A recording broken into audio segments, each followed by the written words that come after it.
Hello, friends. Welcome to the Great Things LLC podcast with your host, me, Josh Meter.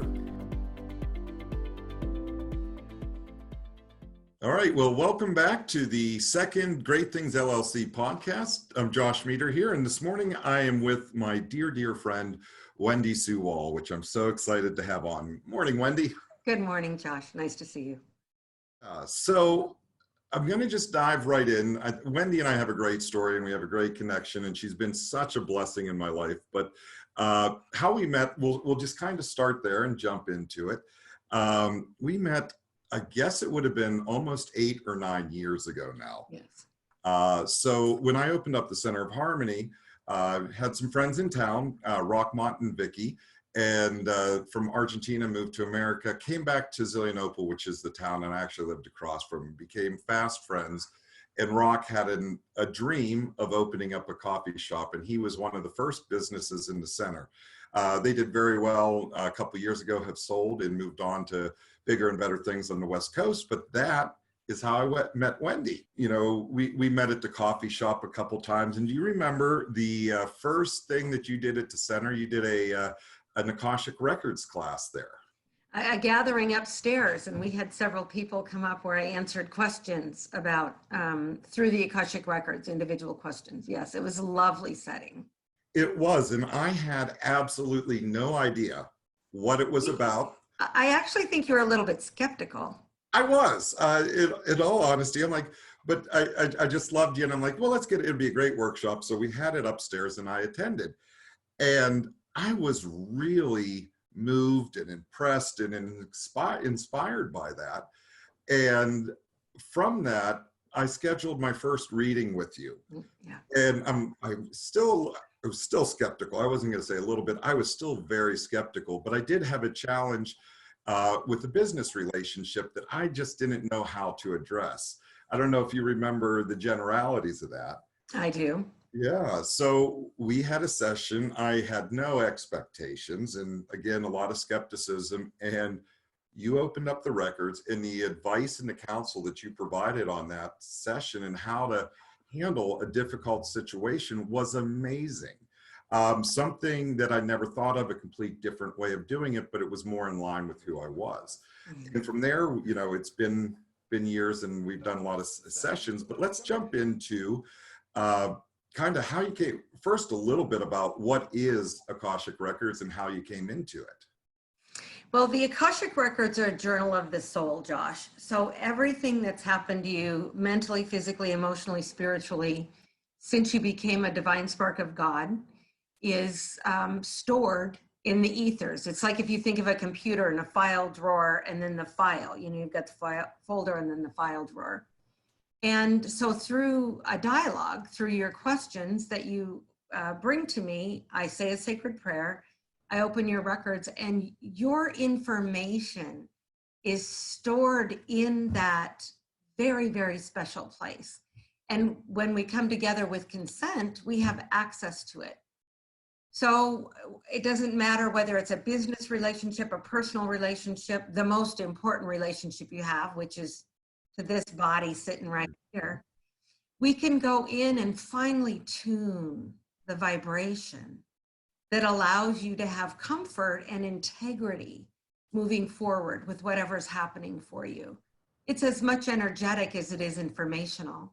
Yeah. And our goal is to let you be healthy and happy and full. Which is a great description, and that makes so much more sense to me now, 8 years into working with you.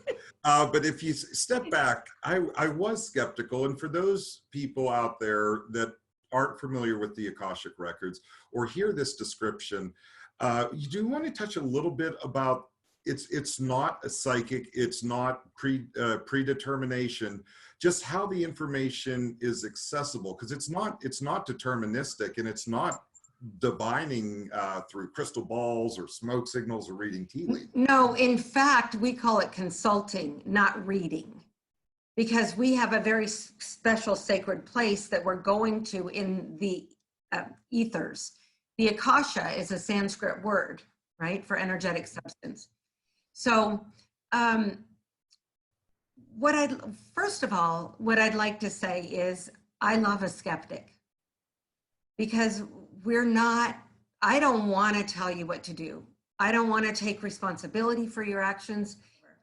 There's so much dissonance inside of us from our nurture, from our environment, from who we think we are, and then what we're told outside of us, even how our animal brain works. And it's like, oh, I gotta run.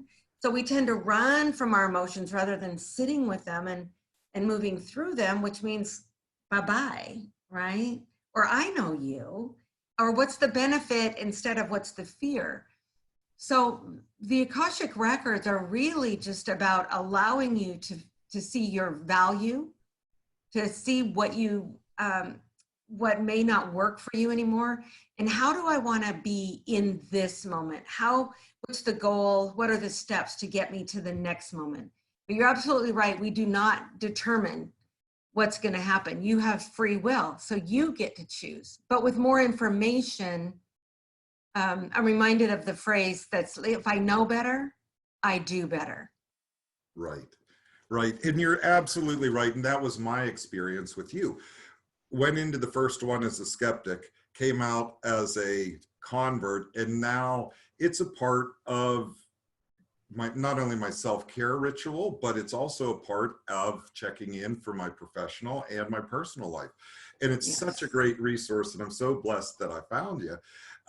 So if you're out there and you're feeling a little bit of skepticism, that's completely normal. But the experience that I had was just shocking, because when you start in, and we've opened up the records and the prayer has been said, you'll pull things out, and this has happened many times. I'm like, okay, Wendy, I hear you. And then within like 15 minutes, you've woven this master tapestry of information. And it's like I was looking through a lens, and then you took the microscope away and I could step back, and I'm like, oh, like you said, more information to access. And, you know, the identification, I don't even want to say exposure, but like identification of where the feelings may have come from, you know, in the past. And a lot of times there's something that might bubble up in a different manifestation than what the situation calls for. Well, and so many times we feel angry, you know, like I'll just use myself as an example. I'm angry. But if I can really say that I'm angry about this particular instance and I call that black, and then I'm angry about this particular instance and I call that yellow, I get really angry if I, you know, like, so my life is so messed up, black and yellow are all together. But really, if I can separate black and yellow, as an example, yellow is doing pretty good. Black, I need a little bit of work. If I put them together, the black can overtake the yellow. But if I can keep my streams of being separate, does this make sense to you? It does, yeah. Okay, if I can really look at things, not hiding them, not saying, oh, yellow doesn't exist or black doesn't exist, but look at the whole palette of my being, then I end up getting to feel a little bit of pride, and not in a way that can be condemned, but self-esteem, knowing that I have value, that I am contributing, right? Mm-hmm. And that's super important for us moving through this period significantly, and really any period in our life. How do I impact those around me? Mm-hmm. Because I can be Pigpen, or I can, you know, be Dory. Keep on swimming, keep on. Right. Or Snoopy or Woodstock. You know, I prefer Snoopy on the taking a nap on the top. I was going to say Snoopy, but I figured that was your line. Yeah. If I could get up and dance with my little feet, I would be. All right, Wendy. So share a little bit how you came to the work and how you got started with this. Well, early childhood was pretty traumatic, and that led to a lot of not so good decisions in my 20s and 30s. And in my 40s, I had moved to another state. And in that move, I collected a new group of friends, and I allowed myself to actually start coming out of my shell. And when I did, out of my habitual shell, And when I did, I met someone that was heavily involved in Reiki. And so that was my first introduction into energy work. And then I followed that Reiki to the Akashic Records. And then it's been 20 years that I've been doing Akashic Records and teaching it. So I also teach this process. And the people that I learned from Akashic Record Consultants International are based out of Charleston, South Carolina, which is where I lived at that time. And I'm forever grateful to my sister who allowed me to run away from my habits and move in with her and open the door to this whole new life that doesn't negate the fact that I have that history, but also brings my yellow in line with my black and says, and you're all of this. Yeah, there's a couple really beautiful pieces in there that I kind of want to acknowledge. One was the change in how a change of not only scenery, but a change of associates and friends makes such a difference, because a lot of times we'll find ourselves in a pattern and it's reinforced from those around us. So if you have supportive and creative friends, you tend to be up.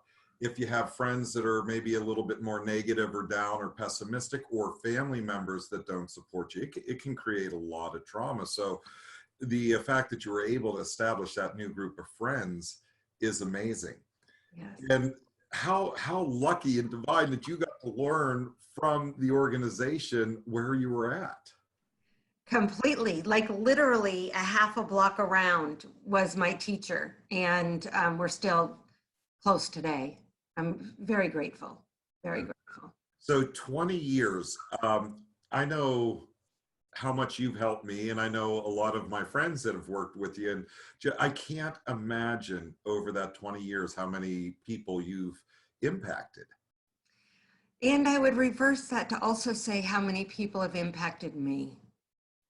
The more I do this work, the more I understand how deeply loving and connected people want to be. I believe that the majority of people are loving and kind and generous and want connection and want to be the best that we can. We just don't know how. Yeah. And through this process, not only am I edified, but I feel like the people I work with are edified, you know? So I'm going to take this in a little bit of a different direction, because how this has affected me being a part of the records and in that practice, before and after, has really changed. In this, it came to me while under this quarantine. I've been binge watching the reality show Hoarders, and this is regarding to trauma. So before, I was working on myself and doing spiritual development and the self-development. I watched that show and I was appalled. I'm like, how could they do this? Like, what are they thinking? And now watching it, it's really fascinating to look back to watch these stories unfold, because almost every single one who is affected by the obsessive compulsive disorders and hoarding disorders all suffered trauma, major trauma. And it's interesting to watch what happens when trauma goes either unidentified, unresolved, or just sits there, because it comes out in such strange ways. And I just want to dive into a little bit about how your practice in the records, they don't fix trauma, but they can identify it and reshape it and allow people to work through it, or to get healing from trauma that often spins out in weird ways in their lives. Yes, and I am involved in another practice that does work with trauma, specifically called havening. But when we're working within the Akashic Records, first of all, we're not broken.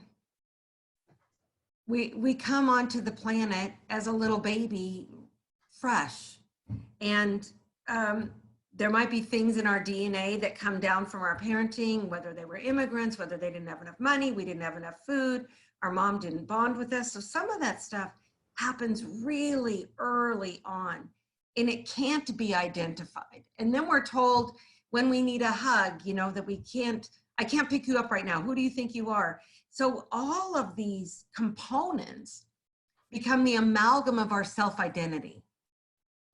And when we can break down the components and say, wow, it was okay that you wanted a hug at 3 years old when you fell down, all of a sudden we start to realize, well, my needs aren't bad.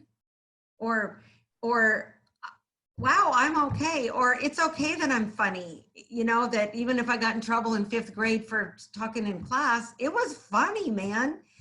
Then our humor gets to come back. So what we like to do in a consult based on your questions is let you see your reality as you're visioning it, what your story is, and then how we can come to a place where you feel okay about whatever action you have to take or whatever action you did take. Mm-hmm. So it's really, a part of that is that red or that yellow and black. It's pulling the pieces apart so you can see them. And instead of this overwhelming, you can take it piece by piece and start peeling that onion back to where you are okay. Or if, you know, however behavior may be coming out, like the need to maybe be seen, or, you know, in a lot of cases, people who are caretakers by nature give too much and don't take back, you know, their own boundaries and their own securities. Well, So, even, and I don't mean to interrupt, but even defining boundaries for you. I mean, boundaries is a really well used word, but you know, maybe you don't even know what it means. We're all unique, we're all special, and we deserve to know how unique and special we are. Yes, we do. So I know you have a great client base and some really, really loyal clients, but as new people come in, how does someone find you? Why do they come into the work, and kind of the process that you go through with someone? Well, thanks for asking. All of my business is by word of mouth. So I feel strongly that if somebody is led to call me, that it's the perfect time for us to be together. And so when somebody reaches out, I reach back to them, and then we set up an appointment, and there's a protocol that we go through, and we meet for 60 to 90 minutes in sacred, special places and times. Most of my business is over the phone. Although I can do Zoom calls, and I can also do in-person meetings if somebody's local to me. And I don't have any recommendation for how often somebody comes to see me. I really feel like everyone gets in touch with certain facets of themselves, and if it works for them, great. If it doesn't, you know, I want you to find your absolute perfect teacher that will help you find that inner space within yourself.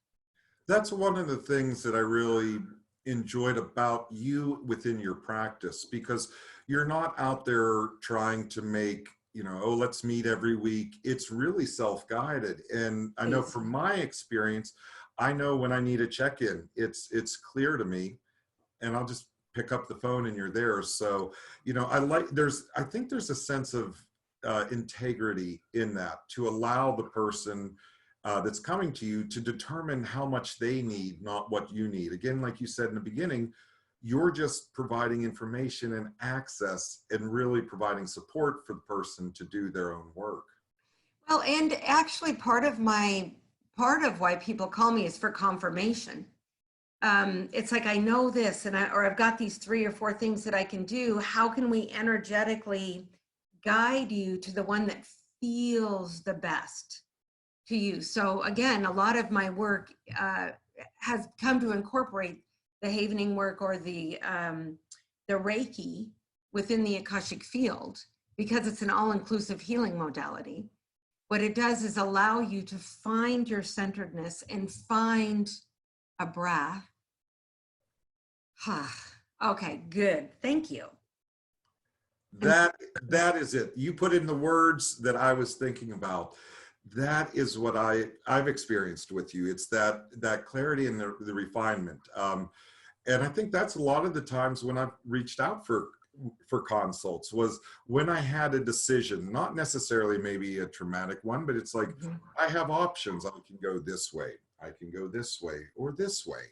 And I don't, and what I found, and I want to share kind of with whoever's listening, is over here, we do a lot up here in the head, you know, our thought process, where this is much more integrated. It's gut, it's heart, it's body. Where does it reside from the decision-making process? And from a type A former corporate executive, massive shift. But when I found that, the decision-making process changed significantly and got much more fluid and accurate.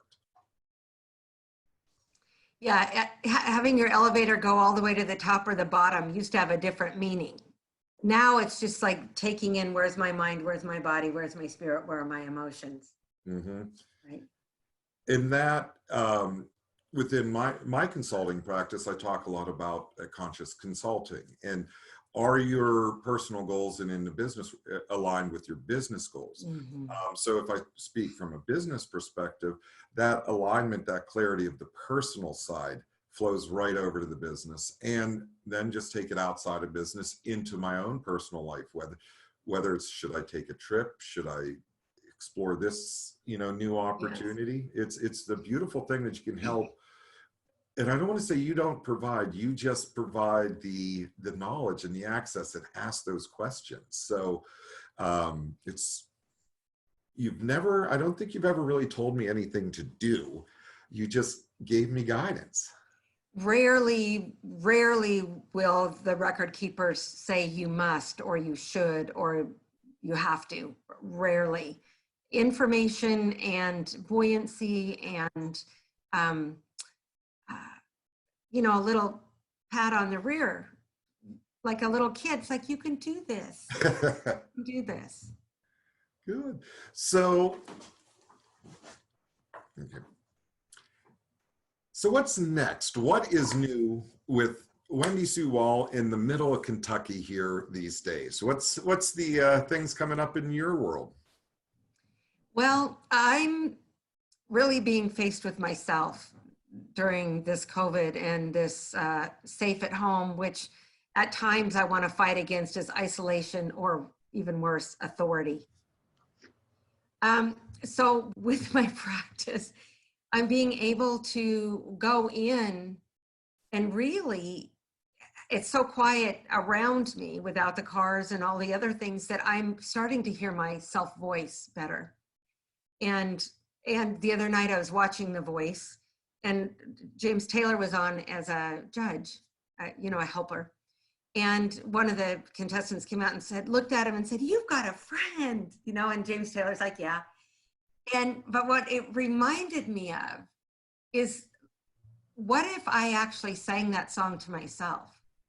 You know, I went into the records the next day, and in my journaling, it was like, well, that really impacted me. Why did that impact me so much when I felt the expression of that contestant saying, "You've got a friend"? He had such a connection with James Taylor, even though they'd never met. What if I used that song to have a deep connection with myself? So I have been exploring what it's like to be lonely or be sad or make a mistake on Facebook, which I've avoided vehemently, and I'm now going to step into, because I don't have to be afraid. Yeah. Hey. And it's just a different form of connection. I think with the isolation and the social distancing, there's a lot of people suffering in silence through this. Yes.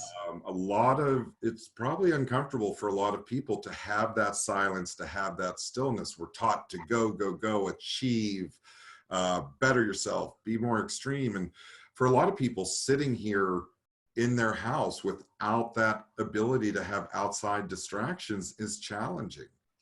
Well, it's challenging, and it's an opportunity. How am I running, or am I really sitting here with a tenderness towards myself that I'm lonely? How do I want to be when I come out of this?